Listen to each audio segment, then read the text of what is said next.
over the past year, we've seen some announcements made on the kind of rapid response fund that they put forward, but we've really failed to see a lot of those bigger picture long-term projects announced in terms of who's actually receiving that funding. So there's applications and they've been closed, but the winners have not necessarily been put forward. There was a major 5G spectrum auction, which I will not talk too much about, but did happen in the past year. And I think those are kind of the big connectivity pieces, with some major policy decisions from the CRTC around wholesale rates that smaller providers are paying to access telecommunications infrastructure in Canada, as well as for looking at wireless services, kind of their policies around mobile virtual network operators or MVNOs. Basically wholesale operators over wireless networks. And in both cases, those kind of went towards, those decisions skewed towards the incumbents. And so, we've seen a big push for funding to try and build out networks, a lot of promises around how that will work for Indigenous connectivity, rural and remote communities to be prioritized in developing their own networks. But the decisions from the CRTC and the funding decisions from the government have not necessarily backed that up in the rhetoric from their promises, even though it's been a big topic. On the content side of the internet, which I know this is the connectivity summit, but I think a lot of the policies on content actually impact connectivity and kind of stem from that. We saw a really big debate in the spring and into the summer as Parliament kind of tried to jam in everything it could before going into summer break before the election, reforms to the Broadcasting Act being proposed. So for those of you who have been around for a few years and maybe participated in the Broadcast and Telecommunications Act legislative review process, or the BTLR review, where they said, like, the Broadcasting Act, the Telecom Act, we're going to look at them both and put forward proposals. The government ran with the Broadcasting Act side and has really been silent on the telecom side, and hasn't actually put that forward. There's still no proposals for reforming the Telecom Act in the same way that there is still a very active mandate to reform the Broadcasting Act.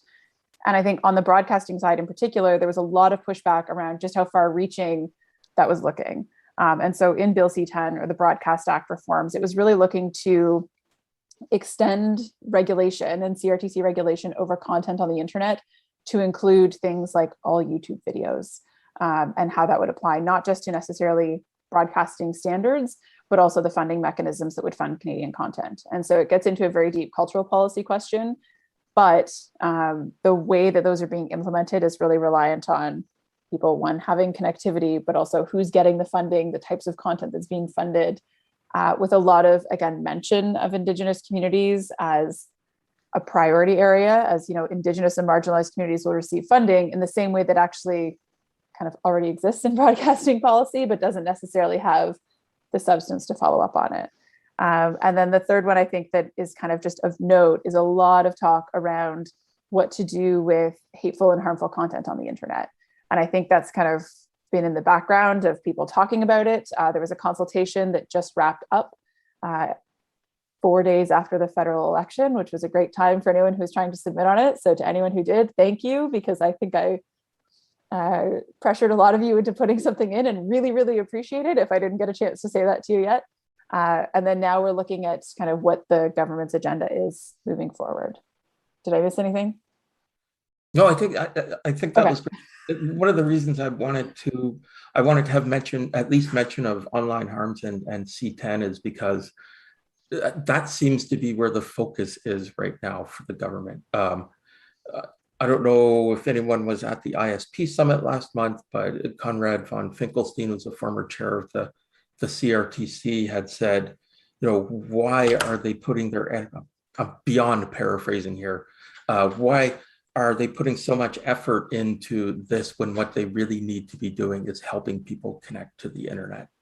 And it raises a few questions around, what kinds of networks will be funded through government programs, how that funding will be doled out in the future, because there were a lot of promises made during the election that, on the surface sound like they could make a big difference in people's lives in Canada. It depends on how that's rolled out. I know for some of the funding programs like the Universal Broadband Fund, It's very challenging for smaller indigenous communities to be able to apply for that funding.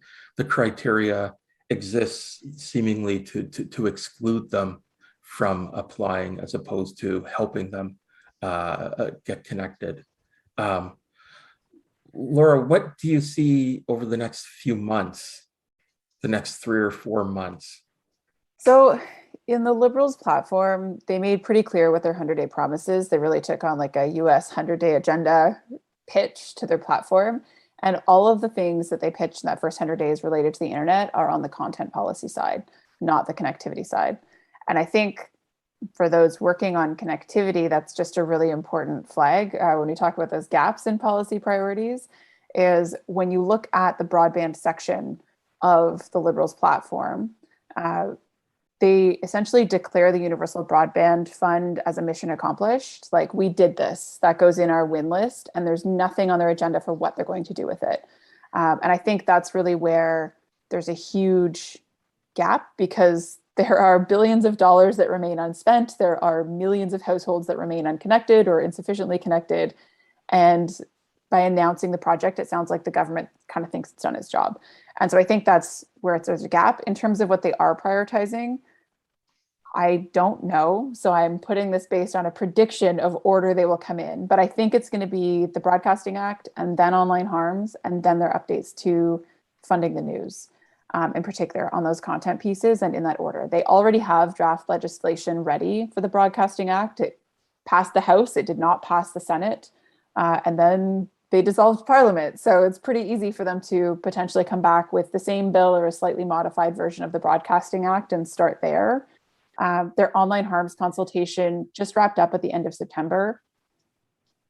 I mean, just to call it a consultation is a pretty generous description. It was prescriptive. It says what they're planning on doing. It was not asking questions.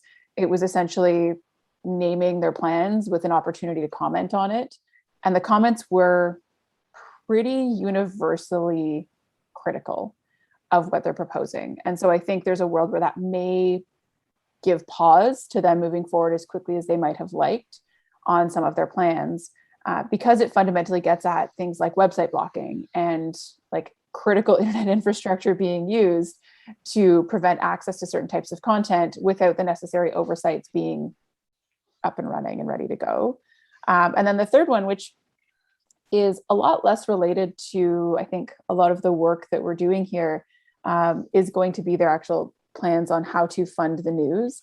And not that I think most of us wouldn't agree that news is very important and we need to fund it. I think the reason it's worth flagging is really because the mechanisms they're using all come from the same piece. So the thing that ties all three of those policies together is this idea that they're going really hard on big tech. And this is their plan to rein in big tech. The problem is, and I'm not here to say they shouldn't go hard on big tech. I think they should. I think the problem is in the way that they're going about it. They've really decided that the only way that they can be tough on big tech is to regulate them and profit from them. And so they've basically accepted all of the problems that they don't like about the major platforms. And their solution is, well, we can make money off of them. And that is as deep as their thinking goes. And I think they fail to think through a lot of the implications of what happens on how you do that and what the ripple effects are for the way people access information on the internet, the way people communicate with each other, the technical infrastructure of the internet, and a lot of those pieces below it that do impact the work that we do. So I think those are kind of the major pieces. I know Steve can probably talk a little bit more to the spectrum consultations that are going on. There's some ongoing work around how they're allocating spectrum. I know they're gearing up for a spectrum auction again probably late next year, for the 3800 band, if I were to guess. And I think just seeing the questions around the Rogers-Shaw merger. Do you want me to get into that one now, Mark? Do you want me to save that? I'm happy to, but. Yeah, please. I mean, yeah, I see no problem with that. So I think looking at the Rogers-Shaw merger, and for those from the States, Rogers is one of the big three telecom companies in Canada. Shaw is basically the fourth provider that has been the recipient of a lot of government support to try and be this fourth provider or new entrant in the market to try and bring more competition and choice. And in the spring, on a very early Monday morning, there was a nice announcement that some of us woke up to, that Rogers was planning on buying Shaw. And where that stands right now is it's basically before review by 3 different departments. The Competition Bureau is looking at it through the Competition Act, and is this a problem? The CRTC is looking at it in terms of the broadcasting components, and ISED is looking at it in terms of the transfer of spectrum. No one is looking at it fulsomely in terms of like, what is the implication for the Canadian telecommunications landscape if this goes through? They're all very intentionally narrowing their focus to what their legislative obligations are, because no one really wants to tackle that big picture of, is this actually good for the country? And spoiler alert, the short answer is no, I don't think it is good for the country to have Rogers own basically the entire cable networks of the country, a massive amount of our media interests, in addition to, all of the cell phone networks they already own, and reducing that competition. And I think there's the issue around competition and choice. There's a huge impact for affordability, which will have an impact on Indigenous communities. But I think when it comes to Indigenous initiatives, we have seen, even in Western Canada, where it's Shaw and TELUS, differences in how those kinds of projects are negotiated than we have, say, in Central or Eastern Canada between Rogers and Bell. And having those different providers has been really valuable for having different prices, different policies, different arrangements, and different agreements. And having Rogers that big gives them so much leverage with very little reason to negotiate with Indigenous communities, with smaller providers, that I think there's a huge problem there. That I guess the best way to say it, the scales are already so out of balance, and all this does is further tip them out of whack against the way that we're trying to level them out. And so it's not that this is single-handedly going to make things good or bad. It's going to make it much worse for what is already problematic policies and decisions. I think it's very cowardly, but I do expect the deal to go through, unless the federal government and whoever the new ISED minister is actually decides to take a stand. And I think that's where it's going to come from. The Competition Act, has an efficiencies clause in it that I think is really problematic, that if they can prove it's more efficient, they can justify it. And I think there are other factors within the Competition Act they need to be considering around what the cost is to not just the companies, but to the customers, and what it means to the overall landscape, what the precedent it sets for consolidation in Canada. If you look at the precedent for Rogers having all of this for cable, and then you look at what's next for, say, Bell and TELUS on phones, I think it sets a really dangerous precedent for where we're going. But I'm not sure that anyone is willing to look up and see the big picture and own it. Unfortunately, I'm a little cynical as to their willingness to own it. Thanks for that. And just so everyone knows, we will be hearing from Rogers this week. They have set up a department to work with Indigenous communities across Canada. So they're going to be talking about that, and I am interested to hear what they say. We'll see. I've asked for this to be extended 5 minutes, this session, and they've agreed. So, but at this point, maybe we can stop, and if anyone has any comments or questions. Lyle's asking about controlling stake in ExploreNet by Stone Peak Infrastructure Partners from New York. Lyle, what specifically are you asking about the controlling stake in it?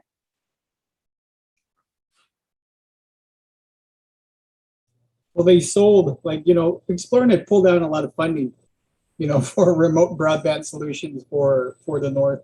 And then, they sold a lot of the controlling stake to Stone Peak. And so all of a sudden they shut down a lot of their bandwidth overhaul, in a lot of remote communities. And everybody seems to have a very short-term memory. And those communities are still impacted. Yeah, I think I wish I had a suggestion or solution or optimistic take on there's a big change coming on that, but I don't see it coming. If anyone else knows more about it, like feel free to jump in. I think kind of looking at ExploreNet, similarly, Jai, to your question around Starlink, I think some of the things we've seen from Starlink, for example, it's great because there's connectivity in places where people didn't have it, and it increases their capacity. And so, as people, as a grassroots organization, we're hearing from community members who are really happy they have something that's better than nothing. I think when you look at Starlink as a solution nationally, I think it's unrealistic. I'm not sure. I think, Sally, you might have been the person who mentioned this originally, but I'm not positive that they're actually never planning on going north of 60, for example. They did get approval for 9 orbit satellites from the FCC in January, and it is part of their plan. Okay. And the huge thing to note with someone like Starlink is they are not the only player. They're the player who gets all of the media. But a company like OneWeb, who recently entered into a partnership with Rock Networks out of the East Coast, their entire focus in Canada, it seems, is on the north and is on providing backhaul services for community networks, right? Community-driven networks as opposed to anything else. And I've heard similar things from Project Kuiper from Amazon. But Steve, I don't know if you want to talk a bit about Starlink. He's Sure. on Starlink right now. On Starlink, even as we speak. Starlink is, it's impressive in that my experience of it so far is that it's a pretty good personal broadband solution. I think the challenge is where is its market going to be? It's quite expensive. So as an individual solution, I think it's going to be pretty limited. But it's designed as a kind of retail solution. I think what is going to be more useful for community networks are satellite LEO constellations that are providing backhaul to community networks. And so Telesat may be a better option in that regard, and or OneWeb, Project Kuiper. As a retail provider, they're just they're not really at the sweet spot of affordable access. I think one of the other concerns, and this really depends on what your end goal is, or what your kind of final vision of what the internet should look like and what connectivity should look like is. But one of the concerns that we have, and we're hearing from our community, kind of building on Steve's point around as an individual solution, if you can afford it, is also, to Lyle's point, like it doesn't build the on-the-ground infrastructure that maintains itself. Should a company kind of decide that's not of interest anymore, it's a lot harder for someone to say, well, we'll take over all the satellite technology in this remote community than it is to say, well, we'll buy the fiber that's in the ground and we can maintain that. And so for kind of two things, what is the long-term sustainability of assuming this company will continue to see that it's worth serving those communities? But also, I think this is where we're hearing the most from our community of concern is we're taking it because it's better than nothing, but in 5 or 10 years, like we're not going to have fiber, and that's a very different speed and capacity when you look at what we would like to be able to do in rural and remote communities compared to what people in urban centers can do. And so it helps because you can do a lot more, but when we're looking at that parity between the digital divide and what we would be aiming for, having the same speeds and the same prices as an end goal, which would be part of what Open Media would be advocating for, I'm not sure that Starlink and the other alternatives would be quite getting us there. No, fiber is the gold standard always. And as the Internet Society, we see a role for LEO's providers in that there are some parts of the world where fiber is just nearly impossible because of distances and populations and those kinds of things. So it's not an alternative, but it is a bit of a solution. One of the things we hear from our community globally, well, in particular, one community in Hawaii that we're working with to provide access, Native Hawaiian community, no electricity, they have nothing right now. And we looked at it, they wanted to build a community network, and it would be cheaper and easier for them to just all get Starlink subscriptions, but they don't want that. And they don't want that because they want the benefits that a cooperatively owned network in that community would bring. They think it's much more within the personality of their community, which I think is interesting. We don't have a lot of time left. And I definitely want Steve to be able to talk about what can be seen as a bit of an opportunity in particular for Indigenous communities around spectrum. Steve, did you want to talk about that right now and perhaps some questions? Sure. Oh, sorry, I was trying to send the link to the consultation to the chat, but I'll do that in a second. Something really exciting is going on at the moment with ICED and policy consultation on shared spectrum in rural areas. This is really breaking new ground for the Canadian government, and it's also breaking new ground really globally in that very few regulators have taken such a proactive strategy to shared spectrum. So, you have the two different kinds of spectrum. You've got unlicensed Wi-Fi, which is, many community networks have chosen to deploy because it doesn't require a license, and licensed spectrum for, GSM, LTE, 5G networks. And typically, the way that a spectrum is made available, it's auctioned to the highest bidder. The last auction raised $8 billion. So that meant only the very largest players could gain access to that spectrum.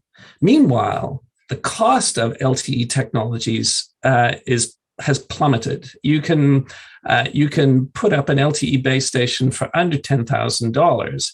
So and licensed spectrum, like the frequencies for GSM, LTE, have the advantage of not requiring hundreds of hotspots, which you would have to do with Wi-Fi, but being able to put up a single tower to cover an entire community, or just a few towers to cover an entire community. What's happening now is a consultation on shared access to spectrum to make that spectrum available on a much more granular basis to rural communities, and it's building on what Ofcom have done in the UK with what's called a local access and a shared access license. It hasn't taken the direction that the US have gone in with CBRS, for instance, which is a much more complex automated spectrum sharing system. I think it's great, and properly executed represents tremendous opportunities for Indigenous communities to actually access architecture. Excellent. And I think we encourage everyone on the call to put in a submission to the consultation to make this happen, right? It's not written in stone yet. They need to hear from everyone on this call, and perhaps we can distribute the webinar that we held. Laura and I and Steve and a couple of others did a webinar a couple of weeks ago on this consultation and how to get engaged and how to be involved. Looking around for questions. Does anyone have a comment or a question they'd like to raise?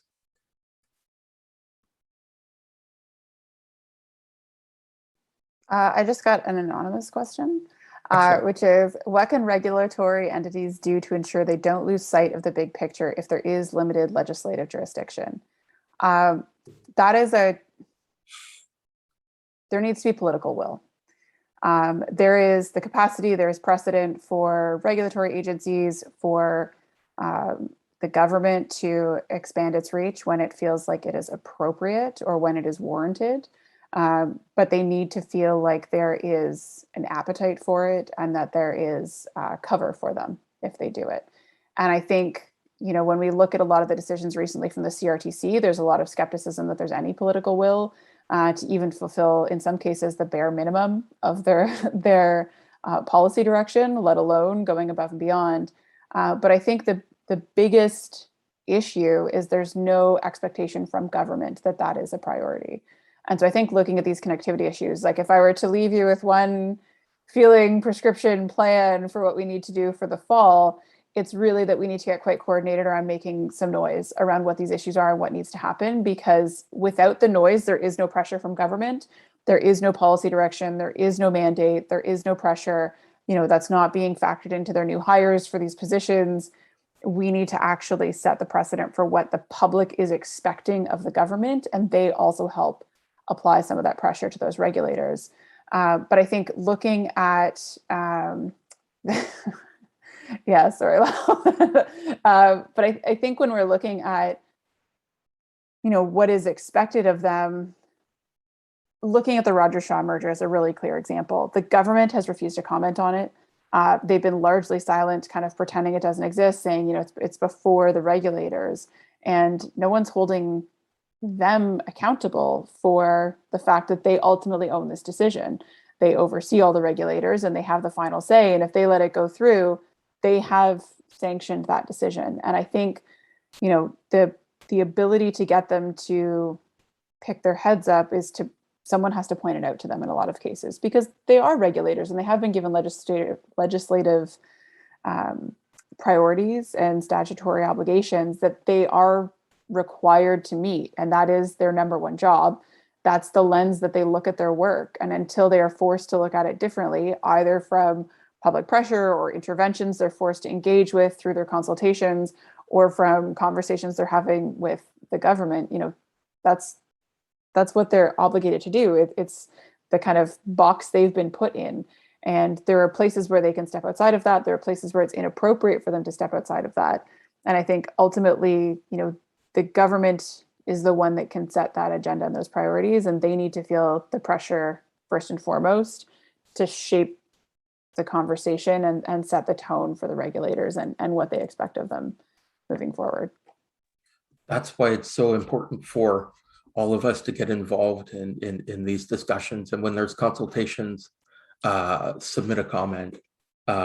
Because if you do, someone there will read it. It does get rolled up into a report, and the more voices we can have out there arguing for things that will make a difference for Indigenous communities, the better off we'll all be.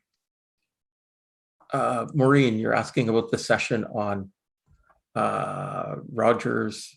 I'm not sure. I'll have to look for that, but it's coming up. I think it's Thursday. Lyle, also a good point. I think one of the big problems that we're seeing in the issues of Indigenous connectivity and involvement in policymaking is, well, I mean, and many of you can speak to this in much greater detail than I can, for sure. But the concerns that I'm hearing, that if other people have more thoughts on, I'm really open to hearing ways we can emphasize it, is we saw it in the Broadcasting Act as an example, was there's a mention of Indigenous communities with no consultation with them, and it's very tokenistic, kind of knocking something off a checklist without actually doing the substantive engagement or prioritizing it. And I think something that we want to continue to push forward, very similar to the issues with Starlink and ExploreNet and all these issues, is like, well, therefore Indigenous communities could be served because we have found someone who says they'll do it. We've seen it in the Universal Broadband Fund, that projects that TELUS will put forward say they will reach Indigenous communities, but no one actually asked the community what they want. And so it very much knocks something off a checklist. And so I think that's where, like, one of the things that I'm really interested in and hoping that we can help coordinate and facilitate is emphasizing those really specific policy recommendations for what that consultation would look like, to make sure that when they do it wrong, we can call them out and propose an alternative, to make sure that there's something quite concrete for how it should be done, to make sure that those groups are consulted, because there are huge gaps between rhetoric and actual consultation, let alone the actual outcomes being the ones desired by those most impacted. Thanks, Laura. The other breakout room has asked if we could end at 10 after, so we have 6 minutes.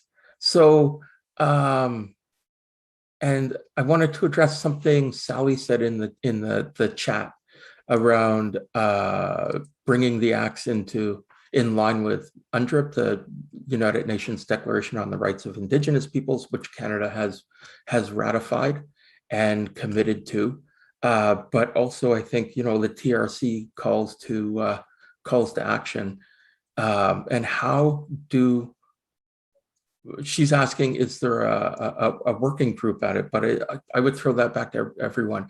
If there's interest in talking about how UNDRIP and the TRC calls can be leveraged to actually make a difference, I'd be willing to put resources behind that and make that happen. Yeah, maybe could people tell you if they're interested, Mark, and we could just like coordinate even an off-thread list, because I think there's a lot of, it's not the first time it's come up, but I'm not sure there's actually anything quite coordinated enough to get the ball rolling. But I think that's something that needs to be proactively started and pushed forward. I don't think that we're going to see open consultations from the government on that. I think it's really going to be something that we'll need to push forward and advance ourselves. It's interesting because I had wanted to do a session because Sally had raised it in an email, I think, at one point, around UNDRIP and access and things like that. And I tried to find someone who was well versed in it and couldn't. But I think it would be very good. What I'm going to do is drop my email in the chat here. And if you're interested in maybe having some meetings about it or seeing where it can go, drop me an email. Just put in the subject line "interested" if that's all you want, for sure. I think that's actually important. And the government of the day signs on to certain things that they commit to doing, and if there's a way to leverage that to make a difference, I think we need to do that. One of the other things that I will put out there, knowing that I started with a lot of content related pieces that we're really trying to help facilitate. They're issues that open media is very involved in, but I recognize are maybe not necessarily top priority for people working on connectivity in underserved areas, is trying to find ways to make those discussions more accessible and approachable to groups that might not understand how they necessarily relate to them or impact them. And finding ways to also support other voices entering the conversation within the scope of your own expertise. So if you would like to talk about what the online harms legislation might mean, or better understand the Broadcasting Act, we're also happy to have those conversations and facilitate some of those discussions, recognizing that you don't need to be an expert in all of it to still have a perspective on how it might impact, you or your own communities or stakeholders, and try and bring that in, because I think there's a big difference between a lot of these different issues in Canada, even though they tie together, and some people have expertise in one area and some of it in the other, but it doesn't mean that we're not all impacted by them. And so the more we can try and help each other out and support each other in different ways, we're definitely here for it. And all those perspectives are so important. Yeah, for sure. Over the summer with online harms, we had pulled together that group to sign an open letter to Trudeau talking about how harmful this legislation could be to the internet. We don't all have, open media doesn't necessarily have the same concerns we do as other organizations who are in that, but we all had the same end goal, which was protecting the internet and ensuring that people had access and all of that. So the more voices, but also the more perspectives that we get is excellent. Can I ask a question in the last 2 minutes? Yeah, of course. You can just throw it in the chat. You can unmute yourself, recognizing we'll get evicted in T-minus 2 minutes. But I'm actually curious what everyone here thinks should be the government's biggest priority moving forward, because they have not put connectivity high on their agenda for the next little while, but that's obviously the priority of this. So I was curious if you could pick a single thing. What would it be that you think the government should be focused on right now? I don't have the ability to put polls up or anything fancy like Dustin could in the other chat, so I'll just throw it up there. I have the ability, but not the knowledge. That's fine. This is informal. It's okay. But yeah, because I think that's where I think we need to push some of those conversations proactively ourselves. And so if there is alignment and a lot of agreement of where the government is failing, it gets a lot easier to be coordinated and actually push forward some solutions and policy prescriptions. And I think when it comes to connectivity, a big issue around that is that, you know, they talked about it for a long time, and I think it was just an election and they were trying to find other issues that would appeal to other stakeholders. And I think that's a political decision, not necessarily that even the government doesn't think it matters. I think they've made it pretty clear they do. And so, you know, we need to make sure that they kind of follow through and finish it properly. So.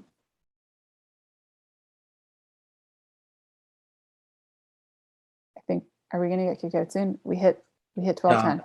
I'm getting my messages here. It's interesting.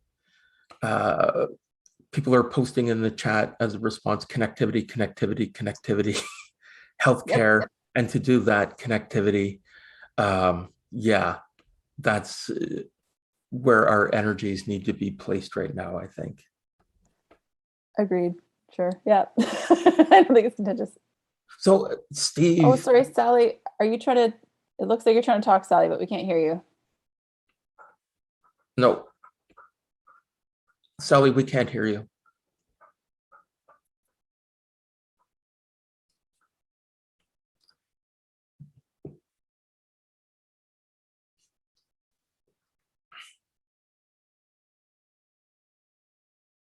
Maybe you could post it in the chat.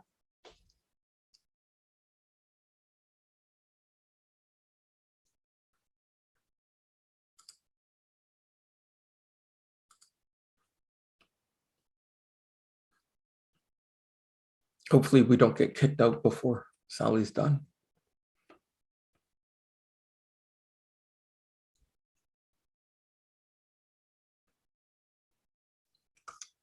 Yes. Yes, excellent.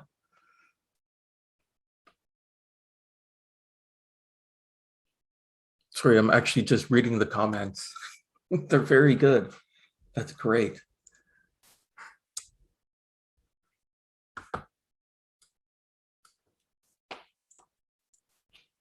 I just threw my email in the chat, which may disappear in 2 seconds when we get kicked out, but it's just laura@openmedia.org. If anyone has any follow-up questions, wants to coordinate, Mark, you're tasked with the UNDRIP coordination, so that one goes to Mark. But if there's anything that you want to see if we can push forward, coordinate on, talk about, either myself or I'll connect you with the right person on our team, and we're happy to chat. Yeah, and Steve posted his for Spectrum questions, and get in touch with Steve or me if you want to submit a comment to that consultation. We can definitely help you out. I spent a good chunk of my morning helping a couple of organizations put their submission together. So they're due October 26th. That's the extension. Yeah, October 26th. So there's some time, and the more voices, the better. It's funny. They're saying, okay, you're going to be kicked out, but now Greg is saying he hasn't heard from the US room yet, so we still get a couple of minutes. This is the brilliance of online events. You gotta love it. 2 minutes. 2 minutes. Excellent. Yeah, Sidonia, I see your comment. Connectivity everywhere, especially Nunavut. Nunavut is especially poorly connected in a lot of areas. It's a real challenge. There are a number of initiatives to get some fiber into Iqaluit and other parts of Qikiqtani, but we'll see where that goes. But there are huge swaths of the territory that are huge, and we'll see. We've been speaking to a number of people in communities across Nunavut for a while, looking for some technical solutions if we can find them. Mark, if I could just add something, I would say that, you know, one of the most interesting countries to look at in terms of progressive policy and regulation is one of the furthest away from us, which is New Zealand, who've done amazing things, not only on functional separation of operators and flat pricing for fiber networks, but also spectrum for Indigenous peoples. So it's if anyone's interested in more links about New Zealand, I'm happy to share.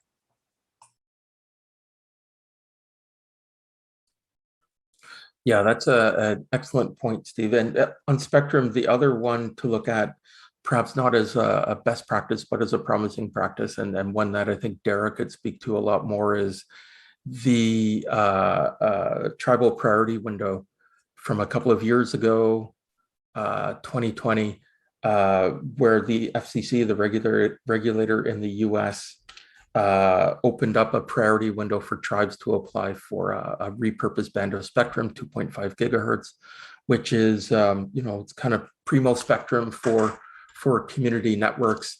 The FCC had thought, well, they had told us that if a dozen tribes applied for spectrum for the license for free, they'd be impressed. In the end, more than 400 tribes applied, and more than 200 tribes have gotten licenses so far, and the licenses are still being handed out. It was an excellent thing for the FCC to do, and now we keep calling on ICED to do the same in Canada. Can you hear me, Mark? Yes, I can hear. Okay, cool. I'm traveling now, so I had to switch to my phone. But in a nutshell, for anyone who hasn't heard my spiel, a lot of my policy work argues for spectrum sovereignty, which looks at spectrum as a natural resource and argues that it's in the treaty rights. And this is what we've seen happen with the Mallory, that they've successfully argued to get authority over some of their spectrum through their treaty with their government. And so that's very mirrored by my argument for both Canada and America, where it also extends to like this trust responsibility that we have in Indian law, and that ties in with the UN UNDRIP that says, we have the right to have media, we have the right to be able to communicate with our people. So the FCC priority window was great, and I hope to see similar policies implemented in Canada as we move forward. And we need a lot more because that was just like a little bit of spectrum. If we obviously want a lot more. My argument encompasses all of the spectrum on tribal lands, or that is able to serve tribal citizens to be under the authority of Native nations. So it's good moves. We're moving in the right direction for sure. And Dara, I really liked how you spoke about UNDRIP. We should actually talk about maybe doing a session at the ICS about that. I think that would be important. I'm told 30 seconds, we're going back.